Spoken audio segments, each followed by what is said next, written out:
Dia 37. Partilhando sua mensagem de vida. Quem crê no Filho de Deus tem o testemunho de Deus nele. 1 João capítulo 5, versículo 10. Sua vida ecoa as palavras do Senhor. As notícias da sua fé em Deus correm soltas. Assim, nem preciso acrescentar nada. A vida de vocês é uma pregação. 1 Tessalonicenses capítulo 1, versículo 8.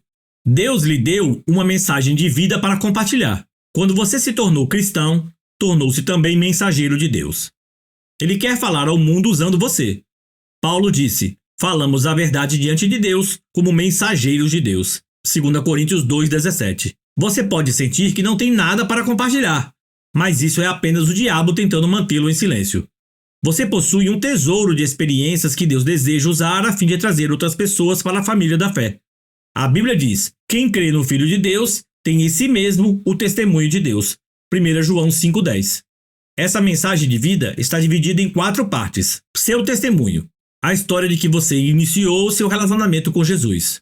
Suas lições de vida. As mais importantes lições que Deus lhe ensinou. Suas paixões devocionais. As questões pelas quais você mais se interessa segundo a forma que Deus lhe deu. As boas novas. A mensagem de salvação. Sua mensagem de vida inclui seu testemunho. O testemunho é a história de como Jesus transformou sua vida. Pedro nos diz que fomos escolhidos por Deus para fazer sua obra e falar por ele, e para contar a todos quanta diferença ele fez na vida de vocês. 1 Pedro 2,9. Esta é a essência do testemunho. Simplesmente compartilhar as experiências pessoais no que diz respeito ao Senhor. Em um tribunal, não se espera que a testemunha debata o caso, comprove a verdade ou insista em determinado veredicto. Esse é o trabalho dos advogados. A testemunha simplesmente conta o que lhe aconteceu, ou o que viu. Jesus disse: vocês serão minhas testemunhas. Atos 1:8. E não, vocês serão meus advogados. Ele quer que você conte sua história aos não cristãos. Dar testemunho é uma das principais tarefas de sua missão neste mundo, porque é algo único. Não há outra história exatamente igual à sua. Então, somente você pode contá-la. Se deixar de compartilhá-la, ela perderá sua importância. Você pode não ser o mestre da Bíblia, mas é uma autoridade quando se trata de sua vida. Até porque é difícil argumentar com a experiência pessoal. Na verdade, seu testemunho pessoal é mais eficaz que um sermão, porque os não cristãos veem os pastores como vendedores profissionais, mas veem você como um cliente satisfeito. Logo, vão lhe dar mais credibilidade. É mais fácil relatar histórias pessoais que explicar princípios, e as pessoas gostam de ouvi-las. As histórias captam a atenção e ficam em nossa memória por mais tempo. Os não cristãos provavelmente perderiam o interesse se você começasse a citar teólogos, mas têm uma curiosidade natural sobre experiências que nunca tiveram. Histórias compartilhadas criam uma ponte de relacionamento pela qual Jesus pode atravessar do seu coração para o delas. Outra vantagem do testemunho é o fato de ele contornar as defesas intelectuais. Muitos céticos que não aceitam a autoridade da Bíblia escutarão sem resistência uma modesta história pessoal. Foi por isso que, em 6 ocasiões distintas, Paulo usou seu testemunho, em vez de citar as Escrituras. Ver Atos capítulo 22 a 26. A Bíblia diz: e sejam sempre prontos para responder a qualquer pessoa que pedir que expliquem a esperança que vocês têm. Porém, façam isso com educação e respeito. 1 Pedro capítulo 3, versículos 15 e 16. A melhor forma de estar pronto é escrever nosso testemunho, e então memorizar os pontos principais. Divida-o em 4 partes. 1. Como era a minha vida antes de conhecer a Jesus. 2. Como percebi que precisava de Jesus. 3. Como comprometi minha vida com Jesus. 4. A diferença que Jesus faz em minha vida. Você com certeza tem muitos outros testemunhos para dar, além do relato de sua salvação. Você tem uma história para cada experiência em que Deus o auxiliou.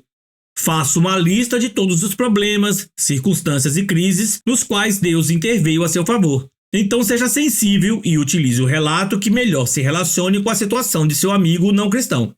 Situações diferentes pedem testemunhos diferentes. Embora seja sábio aprender com nossas experiências, é mais sábio aprender com as experiências dos outros.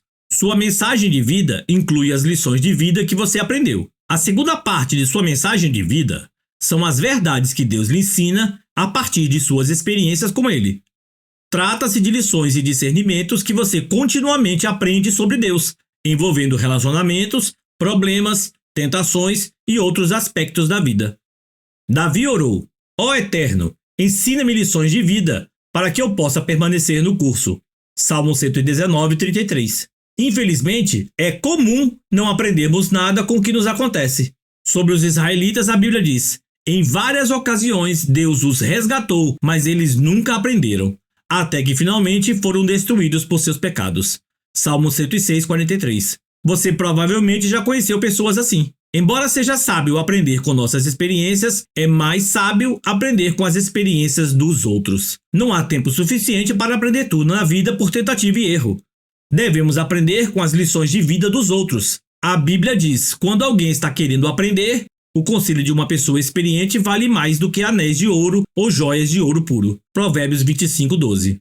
Escreva as principais lições de vida que você aprendeu, para que possa compartilhá-la com os outros.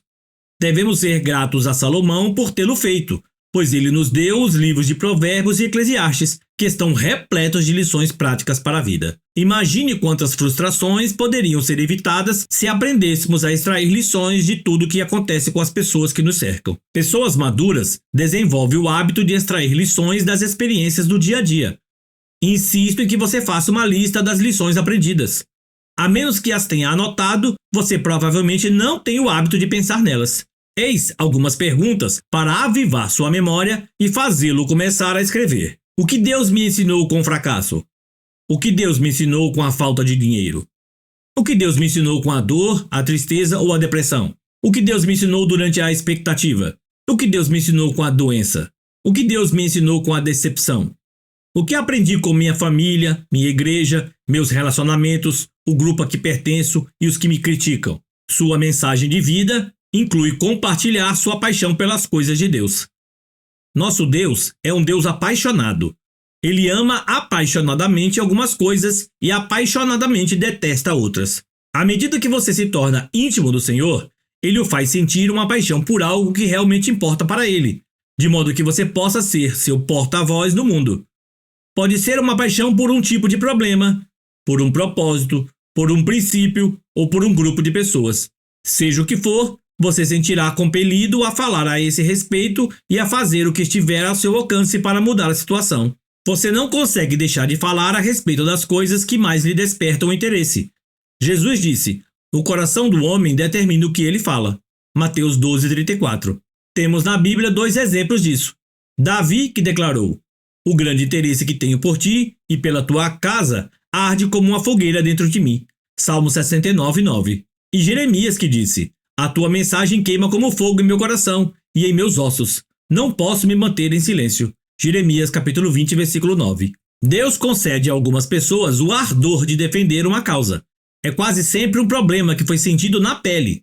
Violência, vício, esterilidade, depressão, doença ou alguma outra dificuldade. Às vezes, ele faz as pessoas sentirem um impulso para falar em nome de grupos que não podem falar por si mesmos.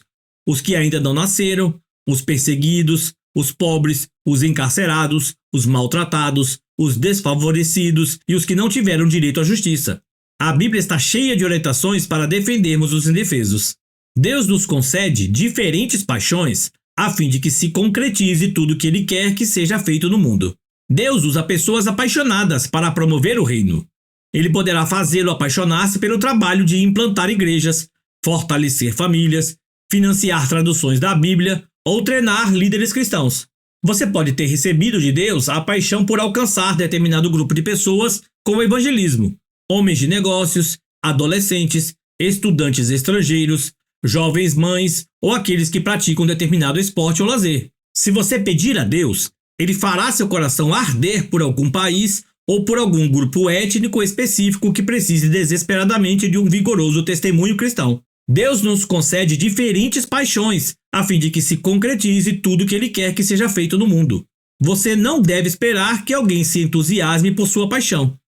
Em vez disso, devemos ouvir e valorizar as mensagens de vida uns dos outros, porque ninguém tem tudo para dizer. Jamais menospreze a paixão que Deus concede a outra pessoa. A Bíblia diz: é bom sempre ser zeloso pelo bem.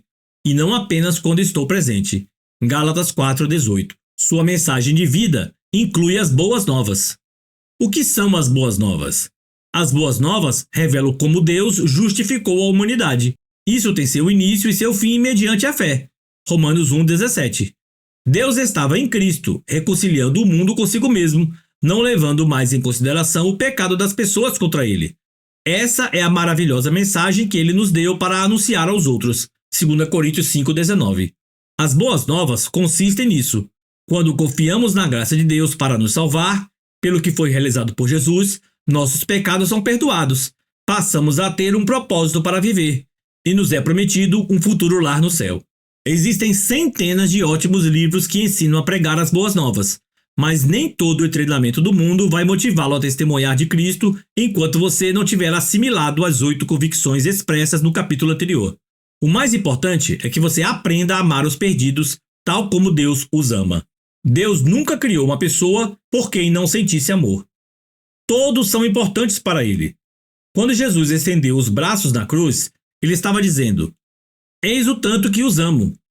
A Bíblia diz: "Pois o amor de Cristo nos constrange, porque estamos convencidos de que um morreu por todos." 2 Coríntios capítulo 5, versículo 14. Sempre que você se sentir apático sobre sua missão no mundo, passe algum tempo pensando no que Jesus fez por você na cruz. Você deve se preocupar com os que ainda não creem, porque Deus se preocupa. O amor não lhe dá outra escolha. A Bíblia diz: "No amor não há medo. O amor que é totalmente verdadeiro afasta o medo." 1 João 4:18. Um pai se lançaria para dentro de um prédio em chamas a fim de salvar o seu filho, porque o amor por aquele filho é maior que o medo. Se você tem medo de compartilhar o Evangelho de Deus com aqueles que estão ao seu redor, peça a Deus que encha seu coração de amor por essas pessoas. A Bíblia diz: "Deus não quer que ninguém se perca, mas que todas as pessoas mudem seu coração e sua vida." 2 Pedro 3:9. Sempre que encontrar alguém que não conhece Jesus, você precisa começar a orar por ele, servindo em amor e compartilhando as boas novas. E quando existir uma única pessoa em sua comunidade que não faça parte da família de Deus, sua igreja precisa insistir em buscá-lo. A igreja que não quer crescer está dizendo ao mundo: "Vocês podem ir para o inferno." O que você está disposto a fazer para que as pessoas que você conhece possam ir para o céu? Convide-as para ir à igreja ou para participar do seu grupo. Conte sua história. Presenteie-as com esse livro. Leve-as para jantar. Ore por elas diariamente até que sejam salvas. Seu caminho missionário está ao seu redor. Não perca as oportunidades que Deus está lhe dando. A Bíblia diz: "Aproveitem ao máximo das suas oportunidades para contar as boas novas aos outros. Sejam sábios em todos os seus contatos com eles." Colossenses 4:5. Alguém irá para o céu por sua causa? Será que alguém no céu poderá lhe dizer: "Eu gostaria de lhe agradecer. Estou aqui porque você se importou o suficiente para me falar do Evangelho"? Imagine a alegria de encontrar no céu pessoas que você ajudou a chegar lá. A salvação eterna de uma única alma é mais importante que tudo mais que você possa conseguir na vida. Somente as pessoas vão viver para sempre. Neste livro aprendemos os 5 propósitos de Deus para a nossa vida aqui. Ele nos fez para que fôssemos membros de sua família, exemplos de seu caráter, exaltadores de sua glória, ministros de sua graça e mensageiros do Evangelho. Desses 5 propósitos, o 5º pode ser realizado somente neste mundo. Continuaremos a exercer os outros 4 na eternidade, de uma forma ou de outra. Por isso é tão importante propagarmos as boas novas. E temos um tempo curto para compartilhar nossa mensagem de vida e cumprir nossa missão. Dia 37. Pensando sobre meu propósito de vida. Tema para reflexão: Deus quer dizer algo ao mundo por meu intermédio. Versículo para memorizar: estejam sempre prontos para responder a qualquer pessoa que pedir que expliquem a esperança que vocês têm. Porém, façam isso com educação e respeito. 1 Pedro, capítulo 3, versículos 15 e 16. Pergunta para meditar: olhando para a minha história pessoal, com quem Deus gostaria que eu a compartilhasse?